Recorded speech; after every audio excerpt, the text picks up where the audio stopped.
All right, welcome to episode 6 of the Water Ski Podcast. A little bit of a change in scheduling this week, as I will be answering some of the questions that I've received over the last 5 or 6 weeks since we started this little journey. I'm hoping to make some of these episodes, like some more of these, I guess, because I've been receiving a ton of questions. And for today, I've selected 3 that I kind of want to address, I guess, the best way I can. I feel that some of these are better qualified, some of these are less qualified, but hopefully they start a conversation, whether it's on your dock at the lake or in your household, or why not, even online. So feel free to, respond to whatever you hear this via email. By the way, if you want to send me some questions, you can go to thewaterskipodcast.com/questions, or you can send them over directly at Matteo@thewaterskipodcast.com.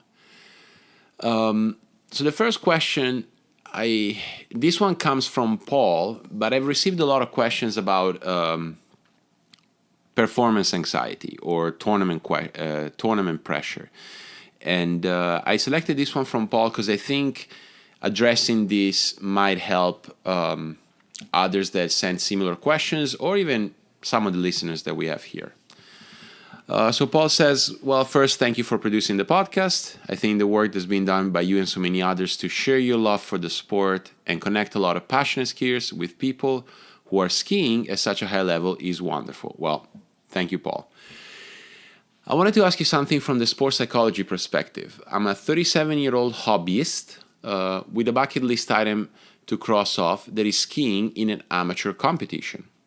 Not a great skier, but I've improved over the years and really enjoyed the process, hitting 28 off at 34 miles per hour for the first time towards the end of this summer. Well, I don't know, 28 off at 34 miles per hour is really good skiing, I would say.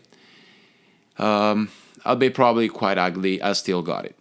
The trick is I get pretty nervous about the idea of skiing in front of others, especially in a sport when you make a mistake, you're done. I just don't want to botch my first time out. Now, I know that no one cares and that people just love the community around skiing, but that still doesn't get rid of that anxiety. So how do you posture yourself mentally before you compete? How do you get around the performance anxiety so that you can just go out there and ski and realize you get to participate in something you love doing? Now, there's a lot of levels to this question, but seems like Paul is, someone who has been skiing for a while. I mean, running 28 off at 34 miles per hour, I mean, you've already gone through the climbing up the speeds process, and you're cutting the line. So definitely an avid skier. The idea, it's interesting, it sounds like Paul gets nervous about the idea of competing, which is a totally different subject from getting nervous at competition, right? So the prospect of the competition seems to give him a bit of anxiety, and he mentions about others watching. Now, one of the things we know about performance anxiety or anxiety in general is that it's obviously an emotion, and there are 2 levels to this emotion. There's a physiological level, right? And then there's a psychological one. So with the physiological level, we have those markers that are determinant of anxiety. So you have increased heart rate, increased respiration rate, maybe a sweat response, muscles tend to tense up. And that's a typical physiological pattern of the emotion called anxiety. tends to be a negative emotion, and with that emotion, there are generally negative thoughts associated with them, and that's the important bit here. Emotions, we tend to classify emotions as, say, positive or negative because of the psychological part to them. The physiological part is not necessarily positive or negative. And so with performance anxiety comes some thoughts that are not so pleasant, right? And in terms of Paul, it seems that like the thought of someone watching him is what generates the anxiety.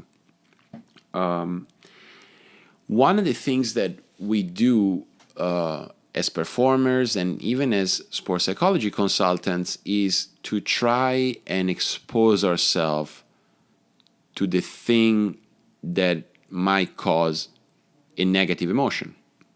Now, there are technical reasons for it. So you can expose yourself to more tournament-like scenarios because of, how you approach the pass. Maybe you are someone that tends to do back-to-backs. Well, that's not an option in tournaments, so you have to get used to get to your top performances without doing any back-to-backs. So that would be a technical reason why to try and, simulate or emulate performances or tournaments. But also there's a psychological reason for it, right? So you are putting yourself under very similar stressors. Now, how you interpret those stressors is the key aspect of whether that emotion will end up being anxiety or if will end up being excitement. And there's a great line of research showing that physiologically, okay, so in terms of the body response, anxiety and excitement look very similar. Very, very similar. So with say excitement, you have the same increase in heart rate, you have a sweat response, you breathe faster, your muscles tend to tense up a little bit as well when you're excited. The main difference is your bloodstream, so your capillaries and your veins tend to be more expanded, like more. There's a more dilatation of the blood vessels when you're excited. So that allows a better intake of oxygen as opposed to a similar physiological state that is typical of anxiety. So, but obviously the two emotions feel very different, and the reason for it is that the psychological part is different. So the thoughts are more, as Paul says, and that people just love the community around skiing, right? So here you have the conflict of, I know that I could have a potentially positive experience, but the thought pattern still tends to be negative, right? And so the first advice I would give to Paul and to others who, whether they're trying to get ready for their first event or they are seasoned skiers and they're trying to become better at handling emotions, the first advice would be put yourself in those situations. So in terms of Paul, maybe try some tournament sets at home, or bring a friend or someone that is at the lake and have them ride for you, right? Something that maybe you don't have often. Certainly try to ski somewhere, like go, if you have the ability or it's feasible, try to ski in a different site, right? And so put yourself in a different situation that is not as comfortable. The second aspect to it is the psychological part, right? And there's obviously different ways of approaching it, but one simple way to approach it is to talk with people and see what their first experience at a tournament is like. Because in the case of Paul, he is not even thinking about, it's more about, it seems to me it's like more about the experience, right? So get information, see what others, how others had their first tournament to be like, and then obviously the reinforcement of the idea that you're going there because you want to test yourself, because it's fun, really keeping those positive cognition in front of you as you prepare for that first tournament. Now, the other side of it is that tournaments are a lot of fun. You get to be close to, like-minded people, skiers, and obviously my advice to Paul is sooner than later, go and ski your first tournament. Doesn't have to be a big tournament. It could be a grassroots event or a C class, anything that is viable, because it really is a lot of fun. And I think Paul can resonate. Skiing is addictive. Obviously, if you got to, turning buoys at 28 off at 34, you've been skiing for a while. Well, tournaments tend to be like that too, and it's obviously a good addiction, right? And one that you can share with your friends and family. So yeah, to sum up, expose yourself in practice to those tournament scenarios, both in terms of how a tournament ski set will look like. So even not a lot of chatting in the boat with boat crew. Do your scores off the dock, and then also get a little bit out of your comfort zone in terms of the psychological aspect of performance anxiety, and go somewhere that is uncomfortable, somewhere that you might have not have skied, have people ride that might have never ridden for you, and that should really help to transition those thoughts from negative, which make that physiology be more like anxiety, to positive, which hopefully brings the physiology into excitement. And I don't have to explain how different those two emotions are. So the second question comes from Zane, who says, thank you for taking time to do this podcast and answering questions. What can one do to end or mitigate a cold streak in performance? I want to find out how to apply this towards skiing, slalom in specific, and what to apply psychologically.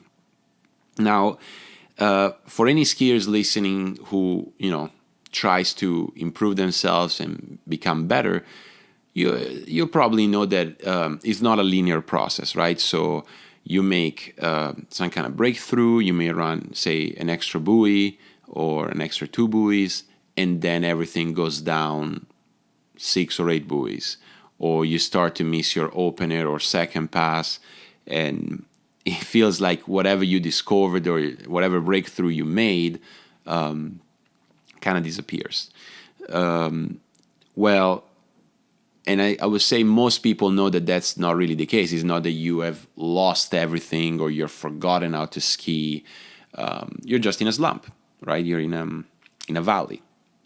Now, one of the things that can help, I would say, to begin with, is good logging.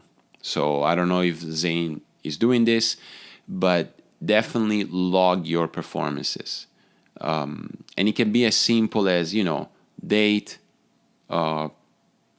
score, and a few simple notes about what happened on that set, right? It could be physical, it could be technical, it could be equipment based, it could be psychological, but really logging everything in such a way that when you go back, the memory trace will go, okay, that was that set back in March or whenever that was. So good simple logging can go a long way, because oftentimes slumps occur, or cold streaks can happen for a ton of reasons. But sometimes is as simple as forgetting what your cues are and what you should be focusing on.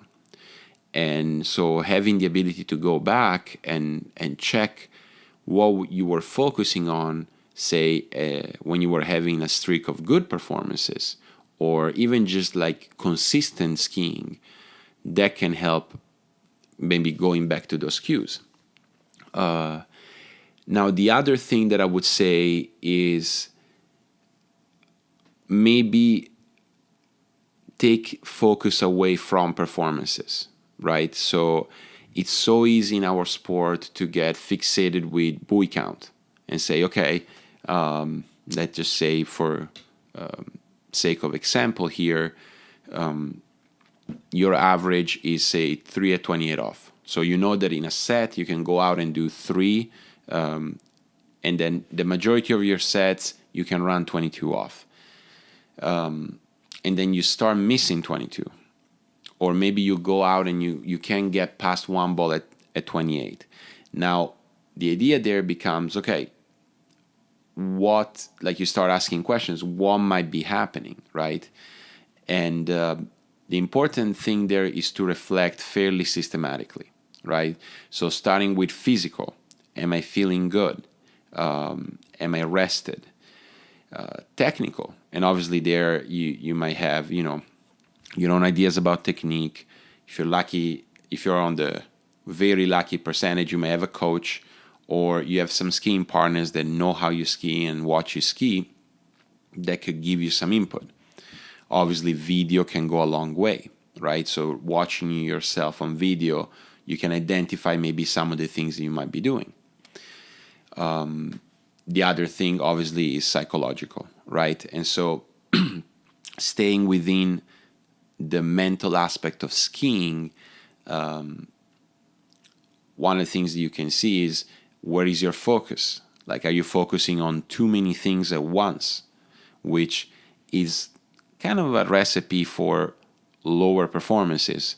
Now, this doesn't mean that you shouldn't be thinking whilst you're skiing. That's not what I want to say. But if you're trying to change too many things whilst you're skiing, then chances are that your performances will be affected.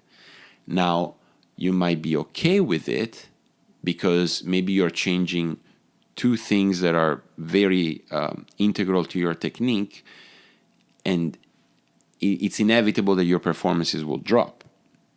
But maybe that's not the case. Maybe you're just skiing competitively and your performances are being affected, when then in terms of focus, it'd be interesting to see if the things you're focusing on are inducive to good performance, right? And I'll give you an example about this.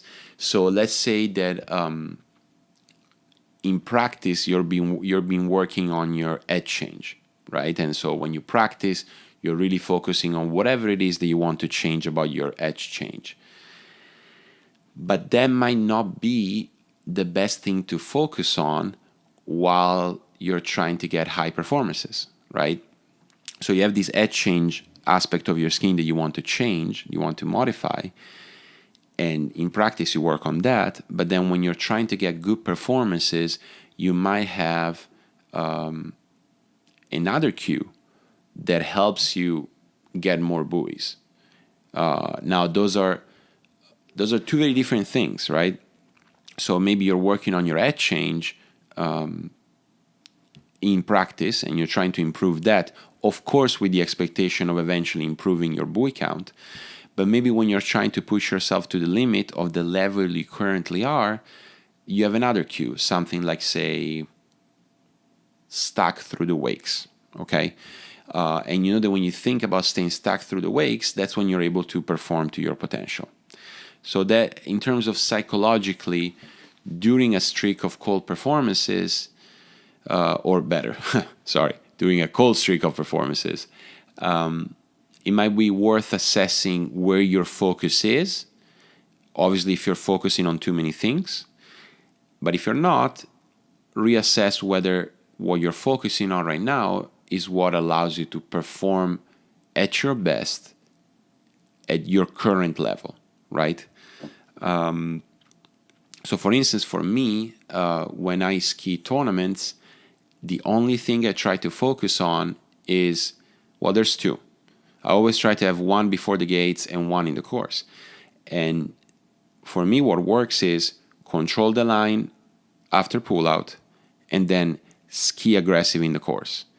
Now, these are my cues, and they don't necessarily work for everyone, but I really try to focus on those two things.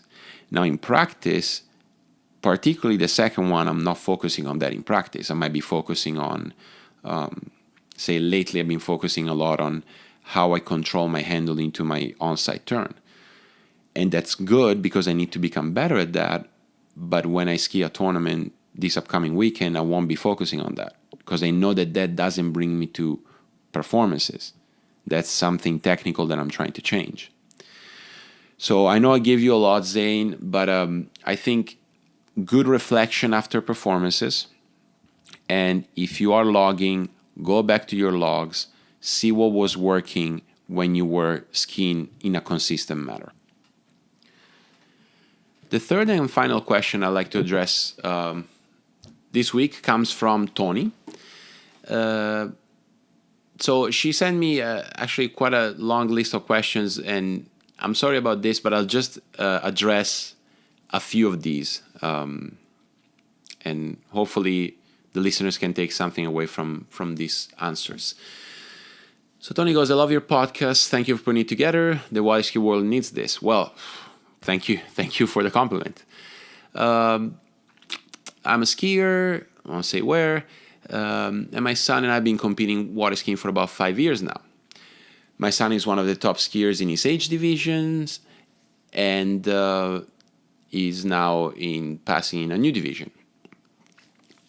One of the things I'd like to know is what kind of money do professional water skiers really make?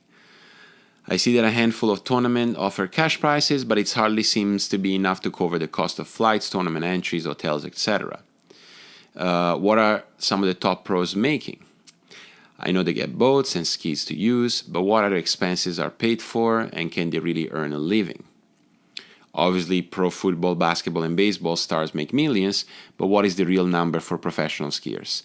I know it's not much, but I don't know what a realistic number is. I would like some more insight. Well, let's start with this question. The simple answer is who knows? Certainly, we're not talking about the professional sports that you mentioned, but you already knew this. It's tough to say, and I think things are corollary, right? So the main, I would say the three main sources of income that a pro skier can expect to have are prize money from pro tournaments, sponsorships, which may come in the form of money and or equipment, and the third one is coaching. Now, I think the third one is not given enough credit. Like, so a lot of people think, oh, well, you're a pro skier, but then you really live through coaching, making it sound like coaching shouldn't be part of a professional water skier endeavor. And I tend to disagree with that. I think that maybe because I'm too passionate about the sport, but I think that that's a completely not only honest way of making a living, but also like one that goes really. It's a coherent way of making a living from pro skiing. So yeah, giving numbers it's tough, right? One of the things I think also needs to be considered is that a lot of these pro skiers that you read about or you see get into a position where the sport becomes really inexpensive. And that's a really cool thing because water skiing is not cheap, right? So I think even almost I would say sometimes without being a pro skier, being a very high level skier allows you to spend less money skiing, which I think is a super cool thing because this sport is super viable to, the young skiers, the, single digits year olds and the, not so young skiers. So I think that's another advantage that like aspiring to become a professional skier gives. Now, should pro skiers make more money? Absolutely. And you'll hear in other venues how, we're working just as hard to become better at what we do than other sports that in which professional athletes make more money. So I think the times are changing. There is a growth in the sport. More pro tournaments are becoming available, especially in slalom, which seems to be the event that you and your son enjoy. And is your son going to be able to live forever out of the fruits of his professional career? No. Will he be able to live of his skiing and work on it and trying to become the best for a while? I think so. I think so, particularly in the next few years. If things continue to grow as they're growing now, which is not a crazy growth rate, but it's a growth rate. There were, I believe, 13 pro slalom tournaments this year in around the world with cash prize. I think that, he might be able to make a living out of his skiing prowess and his coaching ability. That I would not factor that out in the future, like for sure. Now, there's huge differences. I think the very top slalomers in the world, so take, I don't know, top 3 women, top 5 men, they do manage to make a living out of skiing. And a good living, well, that's all relative. Depends what you define by a good living. But I think I will share this story. So when I was in the juniors coming up, my dad basically told me, listen, you're not going to make a living out of this, so you might as well, focus on other things also. Now, my dream, I say, and that's why I started doing pro tournaments, and I'm really passionate about the growth of the pro scene, is that in, say, 5-10 years' time, the parents of this junior skier coming up might be able to say, look, work hard. You might be able to live off of your skiing ability for a few years if you do well, but obviously make sure that you get education and then you figure out a way to make a living after your skiing is done. It might not seem as a huge difference, but it takes more pro tournaments, higher cash prices, and the growth of the sport in general for this to happen. So this was your first question. The second question is, well, my son is 13 and I wonder if it's even worth pursuing the goal of being a world champion. Right now, we really struggle to afford the sport, and I can hardly even afford to provide him with the training he really needs. If he gets invited to any larger tournaments down the road, I may not be able to afford to send him. Now, the goal should be distinguished from the money, right? And I think it's a fair point to make. The World Championships in water skiing, for as prestigious of an event as it is, and as much as we talk about great skiers in terms of their worlds as well, it's an amateur event. There's no money at Worlds. Your sponsors might care. You may get more coaching gigs, but it's an amateur event. So pursuing to be a world champion is slightly different than pursuing to be a professional water skier. But I do certainly resonate with, the cost of the sport and the struggles that come with it. I think the big thing that is going to help your son improve in the sport is a true passion for training and for everything that comes around with the sport, like being close to water, going to the lake, everything that comes around being a water skier. I think that's the first and foremost thing. Because if it just becomes about performance, then the risk of burnout, the risk of just being disinterested about the sport, particularly in a few years' time, that risk can increase. But then in terms of like, and this goes to your third question, so what is the process for young aspiring skiers? Coaching is a huge thing.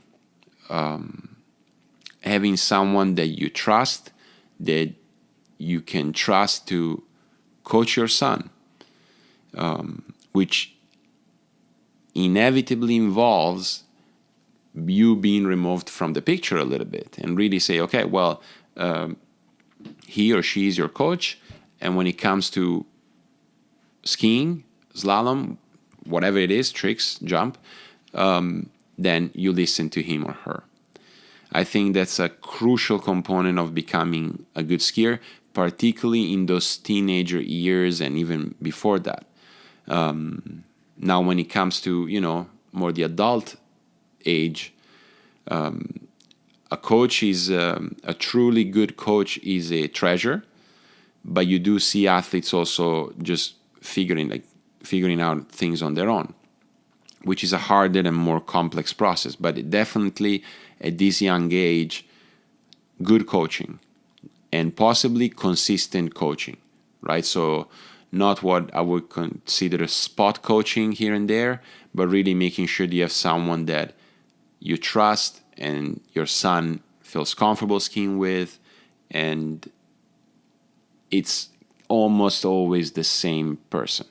Now, as he becomes older and he becomes a better skier, more input is welcomed. But having one person that you go to and then you can trust really helps a ton in the process of becoming a better skier. Now, what are training options for talented skiers who can afford much? Are there scholarship opportunities somewhere that I might not be aware of? Well, here you find me a little bit unprepared. I think two of the resources that I am aware of are junior development teams. So I know they happen to be divided in regions in the United States, and they select athletes who are, aspiring and growing in the sport to get coaching and opportunities to ski. So I would certainly invite you to look into those opportunities if you're not already taking advantage of those. I'm sure that on the internet you can see special deals for training camps at some of the best ski schools in the country. Those are certainly good training weeks, but they're also fun weeks, right? And again, I can't stress that enough. If the passion is there, that makes your son wanting to ski that extra set, even if it's getting a little cold or if it's windy, and all those turns add up into the improvement of a skier. And then I believe that AWSA gives out some scholarships that are actually based on academic proficiency. I'm sure that is the case for high schoolers and college. I'm not so sure about early teens, but I would encourage you to go and look into those opportunities on USA Waterski. So yeah, first episode answering a few questions from listeners. Feel free to send some more. I really enjoy reading these and trying to brainstorm how I can try to give a coherent enough answer. Stay tuned. There's a great, exciting interview that to be published next week, and it will actually be a two-part interview. So stay tuned, subscribe, make sure to tell your friends to subscribe, and if you wouldn't mind giving me a rating on iTunes and a review, that helps with the charts. We've been climbing charts pretty consistently. We made top 100 on a few countries in the sports category of podcasts. So keep it up.